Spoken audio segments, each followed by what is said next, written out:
Bismillahirrahmanirrahim. Assalamualaikum warahmatullahi wabarakatuh. Alhamdulillah, pada hari ini kita kembali bertemu dalam mata kuliah Ekonomi Internasional. Hari ini adalah pertemuan ke-9 dengan materi perpindahan faktor produksi antar negara. Adapun tujuan dari pembelajaran materi kali ini adalah yang pertama menjelaskan konsep perpindahan faktor produksi antar negara, yang kedua adalah menganalisis penyebab dan dampak perpindahan faktor produksi, dan yang ketiga adalah membangun sikap kritis terhadap isu globalisasi dan mobilitas faktor produksi. Adapun kemampuan akhir yang ingin diharapkan adalah mahasiswa dapat memahami konsep perpindahan faktor produksi antar negara serta menganalisis penyebab dan juga dampak perpindahan faktor produksi antar negara.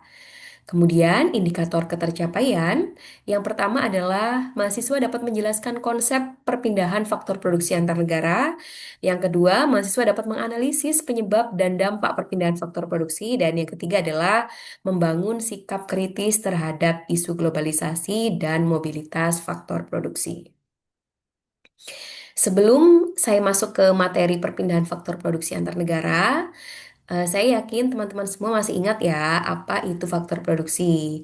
Karena di perkuliahan sebelumnya, nah di mata kuliah yang lain ya, sebelum kalian mempelajari mata kuliah ekonomi internasional, saya yakin kalian semua sebelumnya sudah pernah belajar tentang faktor produksi di ilmu ekonomi mikro dan lain sebagainya. Nah, baik untuk mengingatkan kembali apa itu faktor produksi, kita bisa lihat gambar berikut.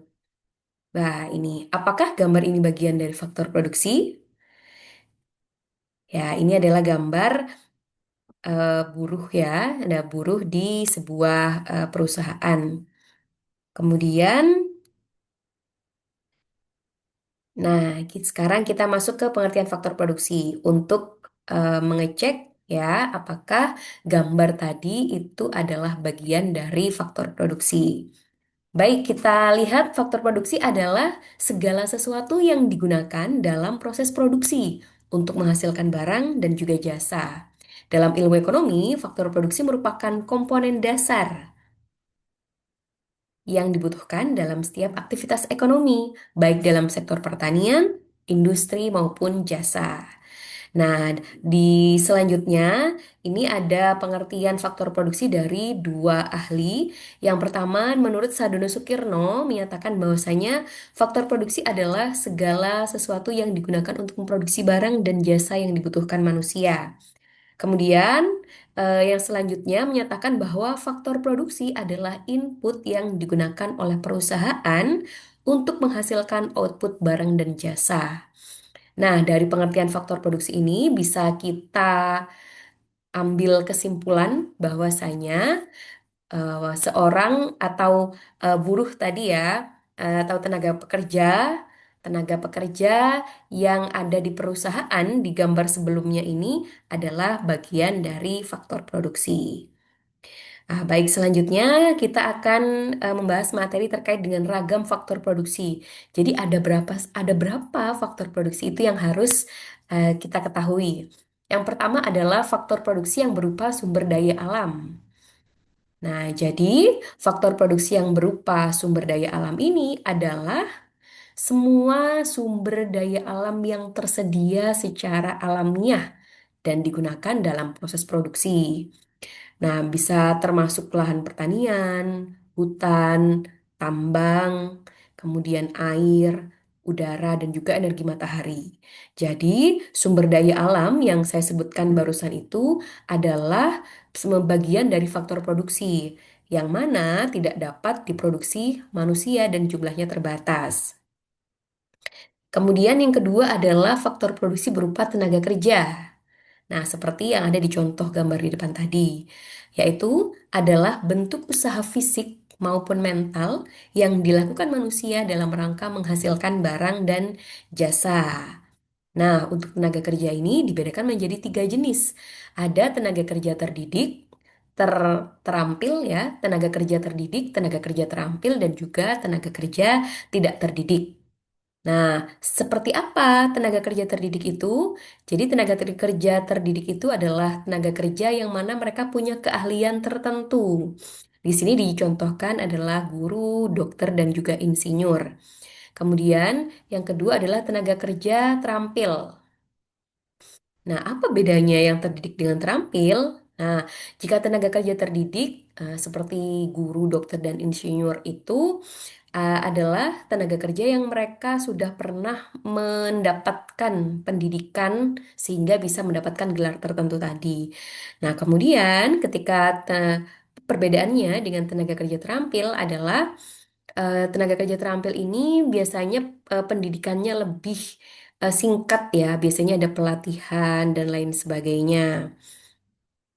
Kemudian yang ketiga adalah tenaga kerja tidak terdidik. Nah, ini contohnya adalah buruh. Kemudian, apakah masih ada? Ya, ternyata masih ada ragam faktor produksi yang ketiga, yaitu adalah modal. Nah, jadi yang dimaksud dari faktor produksi berupa modal adalah segala hasil produksi yang digunakan kembali untuk memproduksi barang dan jasa lain. Modal ini dibagi jadi dua macam. Yang pertama ada modal fisik yang berupa mesin, gedung, kendaraan. Nah, jadi modal fisik ini modal yang ada wujud fisiknya, begitu. Kemudian yang kedua adalah modal berupa finansial, yaitu uang atau aset keuangan.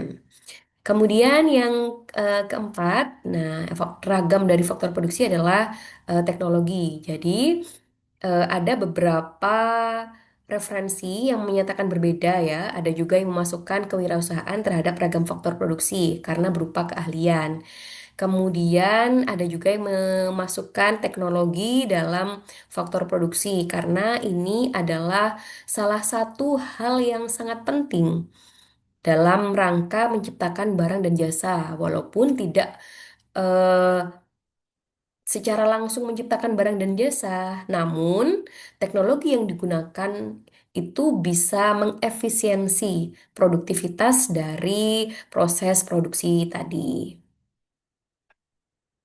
Baik, kemudian selanjutnya adalah penyebab perpindahan. Nah, materi kita adalah perpindahan faktor produksi antar negara.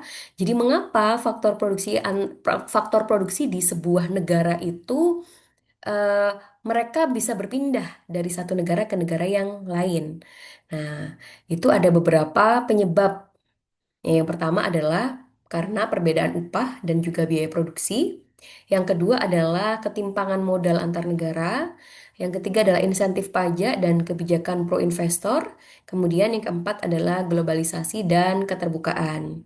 Jadi faktor produksi tadi tidak hanya bisa berpindah dalam sebuah negara saja, tetapi mereka bisa berpindah ke negara lain. Kemudian Jika se jika tenaga kerja atau faktor produksi tadi berpindah dari satu negara ke negara yang lain, pasti ada dampak yang eh, ditimbulkan, baik itu dampak positif maupun dampak negatif. Nah, dampak positif yang ditimbulkan yang pertama adalah dapat meningkatkan efisiensi dan produktivitas. Kemudian yang kedua adalah penciptaan lapangan kerja. Yang ketiga adalah akses pada teknologi baru. Kemudian yang keempat adalah diversifikasi ekonomi. Jadi dengan berpindahnya faktor produksi dari satu negara ke negara yang lain, itu punya dampak positif yang banyak juga ternyata. Nah, sehingga bisa membuat eh, negara yang didatangi dari faktor produksi tadi, ya, negara yang baru yang didatangi oleh faktor produksi tadi itu mendapatkan manfaat dari berpindahnya faktor produksi tadi. Nah, kemudian selain dampak positif, nah ternyata ada dampak negatifnya juga. Nah, coba kita lihat dampak negatif dari perpindahan faktor produksi. Baik, dampak negatifnya yang pertama adalah brain drain atau hilangnya SDM unggul. Nah, hal ini akan terjadi jika eh, faktor produksi yang berupa tenaga kerja atau sumber daya manusia itu berpindah dari negara asal ke negara tujuan. Nah, dan mereka berpindah dalam jumlah yang banyak. Nah, karena tenaga kerja itu adalah warga negara dengan usia produktif, nah sehingga jika warga negara yang usia produktif tersebut banyak berpindah ke negara lain akan mengurangi jumlah tenaga kerja unggul yang ada di negara asalnya. Sehingga hal ini masuk ke dalam kategori brain drain atau hilangnya SDM unggul. Adapun dampak negatif yang kedua yakni adalah eksploitasi tenaga kerja murah. Nah, fenomena ini bisa terjadi jika ada sebuah perusahaan multinasional yang membuka cabang di sebuah negara baru. Nah, biasanya negara yang dituju adalah negara yang sedang berkembang. Nah, sehingga cabang baru yang dibuka di negara yang sedang berkembang tersebut bisa diefisiensi dari segi tenaga kerja karena kebanyakan eh, aturan-aturan terkait dengan ketenaga kerjaan di negara yang sedang berkembang itu bisa termasuk longgar. Nah, sehingga perusahaan multinasional itu mereka bisa mengeksploitasi tenaga kerja yang lebih murah di negara tujuan untuk mengefisiensi proses produksi tersebut. Dampak negatif yang selanjutnya adalah ketergantungan pada modal asing, dan yang keempat adalah ketimpangan distribusi keuntungan. Dari pertemuan kali ini adalah refleksi. Nah, jadi apa yang bisa kita ambil dari materi pada kali ini adalah perpindahan faktor produksi adalah sebuah keniscayaan global. Jadi, yang utama adalah bagaimana negara mengelola arus ini agar berpihak kepada pembangunan nasional, sehingga perpindahan faktor produksi itu bisa memberikan dampak yang positif. Sebaliknya, mengurangi dampak-dampak yang negatif.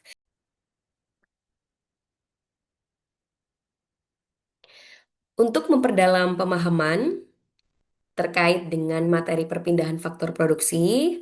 Nah, ini ada tugas terstruktur dengan metode Problem Based Learning atau PBL, yang mana dengan skenario permasalahan dalam 2 dekade terakhir, banyak perusahaan multinasional yang memilih untuk memindahkan pabrik mereka dari negara maju ke negara berkembang, seperti Vietnam, Bangladesh, dan Indonesia. Alasannya seringkali adalah biaya tenaga kerja yang lebih murah atau lebih rendah, insentif fiskal, serta pasar yang sedang tumbuh. Namun, fenomena ini juga menyebabkan brain drain, pengangguran di negara asal, dan ketergantungan pada investasi asing di negara tujuan.